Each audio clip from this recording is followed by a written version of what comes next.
Let me read my text today from Mark, the 10th chapter and the 46th verse, because this is full of content that'll help you to believe it anyway. They came to Jericho, and as he went out of Jericho with his disciples, the great number of people, blind Bartimaeus, the son of Timaeus, sat at the highway side begging.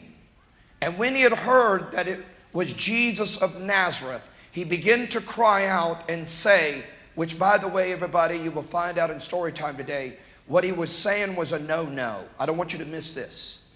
It was a no-no for him to say Jesus, the son of David, because no one up to this time, if you read it in Matthew, Mark, Luke, and John, no one up to this time had identified him as the Messiah. It's pretty interesting. By the way, this is one of the last places that Jesus went. One of the last places he went down to Jericho before he went up to be crucified. Nobody had identified him as the son of David, which means he is the Messiah. He had not been told that. And Jesus had to fulfill prophecy. Someone had to declare that he was the Messiah and the son of David. It took a blind man to do it.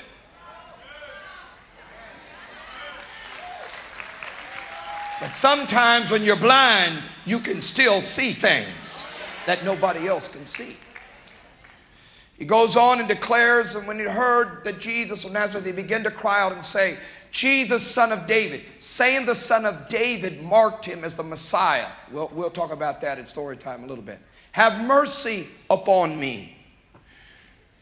And when he said that, many charged him that he should hold his peace. People got upset. Shut up, be quiet. Hey, you beggar, be quiet. I just want to say to somebody today, don't hold your peace. Believe it anyway.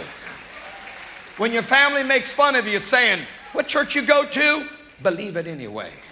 When they make fun of you about the fact that you're tired of being broke and you're going to believe God, that God is going to deliver you out of poverty, and they say that's just a bunch of junk, believe it.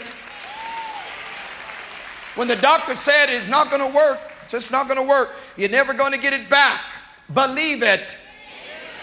When he walks out on you and leaves you with the children and they say your life is in shambles, just believe it anyway. Shut up, be quiet, quit talking, quit saying that. And they charged him that he should hold his peace. But he cried the more, great deal. Let me just say this. Every time you mark a miracle, every time you take another step to a higher level in life, you're going to be tempted to listen to somebody to tell you, shut up, give up, it's never going to happen. That's when you need to go in high gear and cry out the more.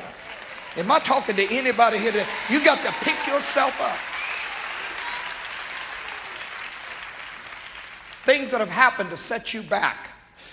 Let me tell you what, the things that have happened to set you back, let me just tell you, if you're on a setback today, it's really a setup for you to step up. Somebody write that down. That's a pretty good quote. I need to write that in a book. I'm being set up. I'm being set up. My crisis is a setup. And it looks like a step back, but really it's going to be a step up. So Jesus, as he cried out the more, watch what happens in life when you cry out the more. Thou son of David, shut up, don't say that. You can't say that. You're not allowed to say that. Have mercy on me. Listen to what happened when he goes to the second level of crying out. Jesus stood still.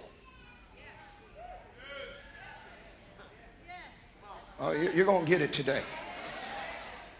Jesus stood still. Because if you cry out the more, and especially when people tell you, just shut up, go back to the corner, just live the way you've always lived, nothing's never going to change, and you cry out the more, guess who stops to say, who is that?